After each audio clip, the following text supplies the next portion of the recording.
Hello friends, hope you all are healthy and fine. Welcome back to my channel. Today in this video, we are going to start a new topic of unit special theory of relativity, which is variation of mass with velocity. तो Einstein ने अपने special theory of relativity के concept में ये prove किया था that किसी भी बॉडी की मास इंक्रीज होती है जब उसकी velocity equivalent to speed of light के कंपैरिजन में आ जाती है। मींस व्हाट, अगर कोई ऑब्जेक्ट लाइट की वेलोसिटी से मूव करती है देन उसकी मास इन्फिनिटी तक इंक्रीज हो जाती है। इस कॉन्सेप्ट को प्रूव करने के लिए आइंस्टाइन ने एक थ्योरी इंट्रोड्यूस किया that was variation of mass with velocity. So exam में ये क्वेश्चन अराइज होता है that derive the expression for the mass with variation of velocity। so इस क्वेश्चन को हम कैसे आंसर करेंगे? In the concept of special theory of relativity is intimately bound up with Einstein's formula for the variation of mass m with its velocity v is, देखिए Einstein ने अपने theory of relativity में एक formula दिया जिसमें कोई मास जो है वो कितनी वेलोसिटी से मूव कर रही है, v वेलोसिटी से मूव कर रही है। एंड देन आफ्टर टाइम के बाद वो क्या होती है, उसकी वेलोसिटी किसके कंपैरिजन में आ जाती है, लाइट के स्पीड के कंपैरिजन में आ जाती है। सो उस रिलेशन के लिए आइंस्टाइन ने एक फॉर्मूला दिया that was m is equal to m not root over 1 minus we square by c square. So by the conclusion of special theory of relativity, mass is a function of the velocity of body. It increase with increasing velocity. Means what? mass क्या होती है? velocity की function होती है। अगर velocity increase होगी then mass भी increase होगी। बस रीजन क्या होना चाहिए, ये वेलोसिटी किसके इक्विवेलेंट होनी चाहिए, ये होनी चाहिए लाइट के वेलोसिटी के equivalent. Got it? Now further हम डेरिवेशन करेंगे। Let us consider two frame of reference S and S dash where S dash is moving with a constant velocity v relative to S। हमने दो frame of reference S and S dash consider करना है जिसमें S dash frame v velocity से move कर रही है। Now let us consider S dash frame में दो पार्टिकल्स हैं, particle A and particle B। Particle A की मास m1 है एंड पार्टिकल B की मास m2 है। In this frame particle A u velocity से पॉजिटिव एक्स एक्सिस डायरेक्शन में move कर रही है एंड बी पार्टिकल इसी एक्सिस में बट लेफ्ट साइड में ये माइनस u वेलोसिटी से मूव कर रही है। दोनों पार्टिकल्स क्या हैं, एक दूसरे के अपोजिट मूव कर रहे हैं। सो सपोज करिए कोई पर्सन S फ्रेम में खड़ा है, तो S फ्रेम में खड़े पर्सन को इस पार्टिकल की कितनी वेलोसिटी दिखाई देगी एंड इस पार्टिकल की वेलोसिटी कितनी दिखाई देगी। यहाँ आप देख सकते हैं ये v वेलोसिटी से पहले मूव कर रही थी एंड इसकी पार्टिकल की वेलोसिटी कितनी है, u है। सो S फ्रेम में खड़ा पर्सन को कितनी वेलोसिटी दिखाई देगी, u plus v। Similarly for b इन दोनों का सम होना चाहिए, सो it will be what, v plus minus u। So further हमने मान लिया कि S फ्रेम में जो पर्सन खड़ा है उसे u1 वेलोसिटी दिख रही है पार्टिकल A के लिए एंड u2 वेलोसिटी दिख रही है पार्टिकल B के लिए। The velocity of the particle u and minus u as seen from the frame of reference S will be u1 and u2। u velocity से जा रही पार्टिकल की वेलोसिटी S फ्रेम से कितनी ऑब्जर्व करनी है, u1 करनी है एंड B पार्टिकल की S डैश फ्रेम से कितनी ऑब्जर्व करनी है, u2 ऑब्जर्व करनी है। सो इन दोनों की वैल्यूज कितनी होगी, सो दो फ्रेम ऑफ रेफरेंस में जब वेलोसिटीज वेरी करती है तो एट दैट टाइम हमने क्या लगाना है, हमने लॉरेंस ट्रांसफॉर्मेशन की फॉर्मूला लगानी है। सो लॉरेंस ट्रांसफॉर्मेशन के अकॉर्डिंग S फ्रेम से देखते हुए ए बी पार्टिकल के लिए जो वेलोसिटीज u1 एंड u2 है वो कितनी हो जाएगी, वो हो जाएगी u plus v divided by 1 plus you B upon C square. ये u1 की वेलोसिटी हो गई एंड u2 की कितनी वेलोसिटी हो जाएगी, minus u plus v upon 1 minus you v की होल स्क्वायर। ये equation number 2 and this one is equation number 1। हमने देखा दोनों पार्टिकल्स क्या हो रहे हैं, एक दूसरे के अपोजिट मूव कर रहे हैं। सो अगर कोई पार्टिकल एक दूसरे के अपोजिट मूव करती है तो एट एनी टाइम वो कोलाइड करती ही है। तो जब भी कोलिजन होता है तो उसमें law of conservation of momentum की थ्योरम आती है। So law of conservation of momentum की थ्योरम क्या कहती है, दैट बिफोर कोलिजन जितना मोमेंटम होता है आफ्टर कोलिजन भी उतना ही मोमेंटम होता है। So m1u1 plus m2u2 is equal to m1v plus m2v। So यहाँ से हमने v को कॉमन ले लिया है, तो ये रिलेशन हमें मिली।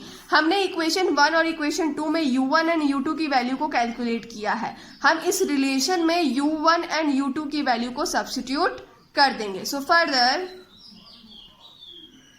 Substitute the value of u1 and u2 in the above expression. इस एक्सप्रेशन में हमने क्या करना है, u1 एंड u2 की वैल्यू को पुट कर देना है। सो m1 ये थी हमारी u1 की वैल्यू प्लस m2 ये थी हमारी u2 की value is equal to m1v plus m2v।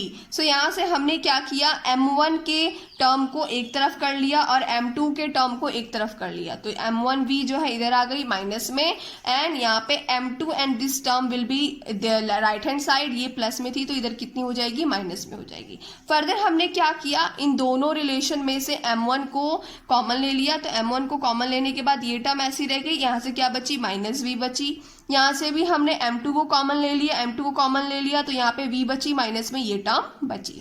Now further हमने इसको नीचे एलसीएम ले लेना है और इसको नीचे एलसीएम ले लेना है।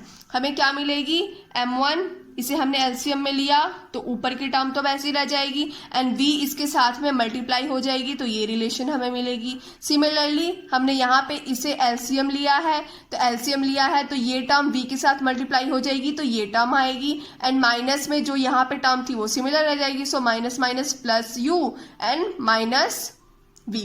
Got it. सो हमने इसका एलसीएम लेके इसे इस तरह से कैलकुलेट किया है। फर्दर हमने यहाँ पे ये देखा, ये minus v plus v cancel out हो गई, यहाँ भी plus v and minus v cancel out हो गई। देन आफ्टर हमें जो रिलेशन मिली वो क्या मिली, m1 u minus u v square upon सी स्क्वायर, और नीचे जो हमारी डिनोमिनेटर में थी 1 प्लस यू वी अपॉन सी स्क्वायर। इधर m2 u minus you v square by c square, and नीचे की टर्म क्या थी, 1 minus you v by c square.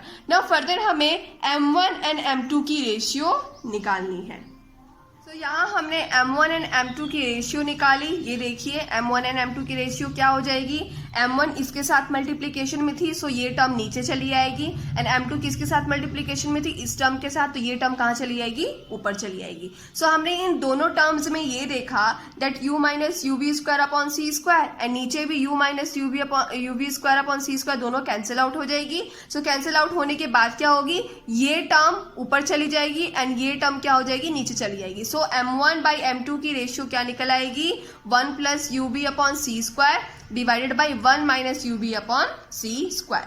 Now from equation 1 u1 की वैल्यू क्या थी, u1 की वैल्यू थी u plus v upon 1 plus u v by c square. हमने इसे दोनों साइड स्क्वायर कर दिया, स्क्वायर करने पे हमें कुछ रिलेशन इस तरह से मिली।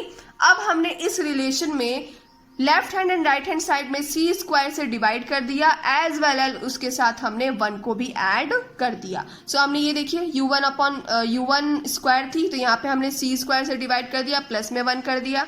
Got it. ये टर्म थी, इस टर्म को भी हमने सी स्क्वायर से डिवाइड किया तो 1 upon C square, and this term will be same, plus में क्या किया, 1 को ऐड कर दिया। बोथ साइड हमने 1 को भी ऐड किया है। नाउ फर्दर हमने क्या करना है, हमने इस टर्म को इधर लेकर आना है और इस टर्म को उधर लेके जाना है। सो 1 तो यहीं पे रहेगी, ये टर्म पूरी की पूरी माइनस में हो जाएगी, यहाँ भी 1 वैसी ही रहेगी, ये पूरी की पूरी टर्म क्या हो जाएगी, इधर माइनस में हो जाएगी। नाउ फर्दर हमने इसे रीअरेंज कर दिया है, हमने इस टर्म को पहले लिख दिया है, इस टर्म को बाद में लिख दिया है। अब इसे हम आगे सॉल्व करेंगे।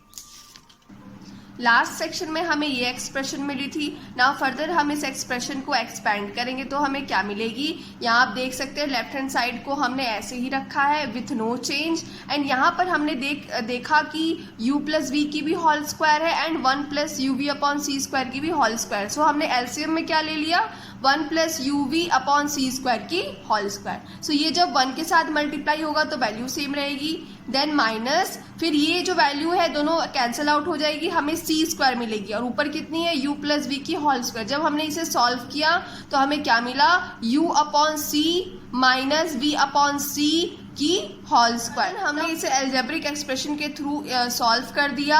सो ये क्या हो जाएगी, 1 square plus U square we square upon C की पावर 4, क्योंकि इसकी होल स्क्वायर हो जाती है, plus 2 into 1 into this, so we will get 2uv upon c square. Similarly for this, यहाँ पे क्या हो जाएगी, u square upon c square minus v square upon c square minus 2uvc square. Got it? हमने ये देखा 2uv upon c square minus 2uv upon c square, ये दोनों अलग अलग साइन में है, so it will be cancelled.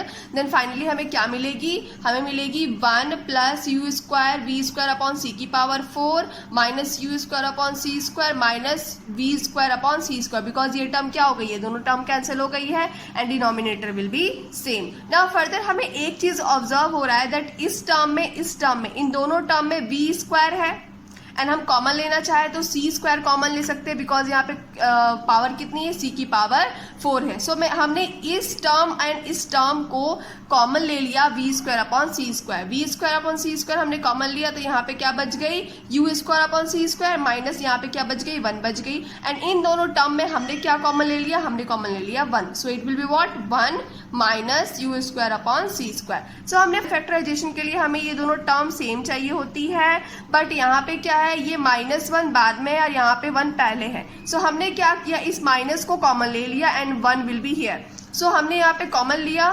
Minus we square upon C square, so it will be what, 1 minus you square upon C square plus ये term same रहेगी. अब ये दोनों टर्म सेम आ गई है, गॉट इट, सेम आ गई है. सो हमें नेक्स्ट क्या मिलेगी, हमें नेक्स्ट मिलेगी 1 minus you square upon C square and 1 minus we square upon C square, और डिनोमिनेटर हमारी सेम रहेगी. So this will be equation number 4. ये हमारी लेफ्ट हैंड साइड की टर्म सेम और ये हमने इवेल्युएट करके निकाला. This will be equation number 4. Similarly ये हमने u1 वेलोसिटी के लिए निकाला है, u2 वेलोसिटी के लिए भी सेम प्रोसेस हमें फॉलो करना होगा एंड सेम प्रोसेस फॉलो करने के बाद हमें मिलेगी 1 माइनस यू टू की whole square upon C square is equal to, ऊपर की टर्म सेम रहेगी बट ये जो प्लस की साइन है वो ये इसमें क्या हो जाएगी, माइनस हो जाएगी. सो this will be equation number 5. Now further हमने इन दोनों इक्वेशंस को डिवाइड करना है. Dividing 5 by equation 4. इक्वेशन 5 को हमने किससे डिवाइड करना है, इक्वेशन 4 से. मीन्स ऊपर इक्वेशन 5 रहेगी और नीचे इक्वेशन 4 रहेगी. सो हमने इक्वेशन 5 ये रही हमारी, ये टर्म कहाँ रहेगी, ऊपर रहेगी और ये टर्म कहाँ रहेगी, नीचे रहेगी. एंड लेफ्ट हैंड साइड में दोनों टर्म्स तो सेम है, सो ये ऊपर नीचे जब हमने रखा है तो दोनों सेम ही आएगी. बट जब हमने इसे डिवाइड किया, इन दोनों टर्म्स को डिवाइड किया, ये टर्म हमारी ऊपर रहेगी और ये टर्म हमारी नीचे रहेगी. सो इन दिस प्रोसेस ये दोनों ऊपर के जो न्यूमरेटर्स है दोनों सेम है तो ये कैंसिल आउट हो जाएंगे. बट ये जो टर्म है, ये टर्म जो इक्वेशन नंबर 5 की ये टर्म है, ये तो ऊपर थी और इक्वेशन नंबर 4 की ये टर्म कहाँ थी, नीचे थी. तो जब इसे हमने क्रॉस किया तो ये ऊपर चली जाएगी ये टर्म और ये टर्म कहाँ चली आएगी, नीचे चली जाएगी. तो यहाँ पे आप देख सकते हैं 1 plus you B upon C square की होल स्क्वायर ऊपर चली आई and 1 minus you B upon C square की होल स्क्वायर कहाँ चली आई, नीचे चली आई. नाउ फर्दर हमने इन दोनों के पावर्स को, स्क्वायर के पावर्स को जब इक्वल के इधर लाया तो क्या हो जाएगी, ये रूट हो जाएगी एंड डिनोमिनेटर में भी क्या हो जाएगी, रूट हो जाएगी. सो हमने इसे इंटरचेंज करके लिख दिया क्या, 1 plus you B upon C square by 1 minus you B upon C square is equal to what, root over 1 minus u two square by c square and root over 1 minus u one square by c square. Now further हमारी equation 3 क्या थी, ये देखिए हमारी equation 3 ये थी m1 अपॉन m2 is equal to 1 plus you v by c square by 1 minus you B upon C square. ये थी हमारी इक्वेशन नंबर 3. हम इस रिलेशन से रिलेट कर सकते हैं, ये देखिए ये टर्म एंड दिस टर्म दोनों सेम टर्म है हमारी.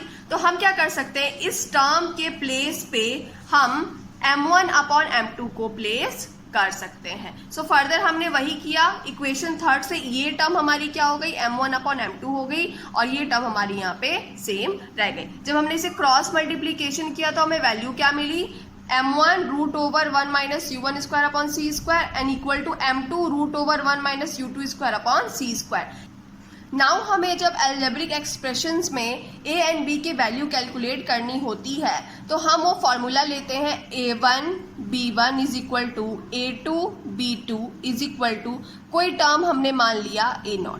Got it. सो ये क्या हो सकती है, ये टर्म इसकी इक्विवेलेंट हो सकती है एंड ये टर्म भी किसकी इक्विवेलेंट हो सकती है, इसकी इक्विवेलेंट हो सकती है. सो हमने वही किया, हमने इन दोनों के टर्म को एक्सप्लेन करने के लिए फर्दर क्या किया, m0 एक कांस्टेंट ले लिया जो कि इन दोनों के इक्वल होगी। तो बाय इक्विवेलेंट क्या हो जाएगी, ये टर्म किसकी इक्वल हो जाएगी, इसकी इक्वल हो जाएगी। So M nought is equal to हम क्या लिख सकते हैं, m1 root over 1 minus u1 square upon सी स्क्वायर। सो हमें m1 की वैल्यू यहाँ से कितनी मिल जाएगी, m1 is equal to m not root over 1 minus u1 square by c square. देखिए यहाँ पे ये नीचे चली जाएगी, ये ऊपर रह जाएगी, ये न्यूमरेटर में एंड ये डिनोमिनेटर में। सो हमें ये m1 की वैल्यू मिल गई। Now let us suppose m1 के प्लेस पे हमने m रख देना है एंड u1 के प्लेस पे हमें क्या रख देना है, ओवरऑल v वेलोसिटी रख देना है। जब इन वैल्यूज को हम इस रिलेशन में पुट करेंगे तो हमें लास्ट में एक्सप्रेशन क्या मिलेगी, m1 के प्लेस पे m रख दी हमने, m नॉट सेम रही, रूट ओवर 1 माइनस u1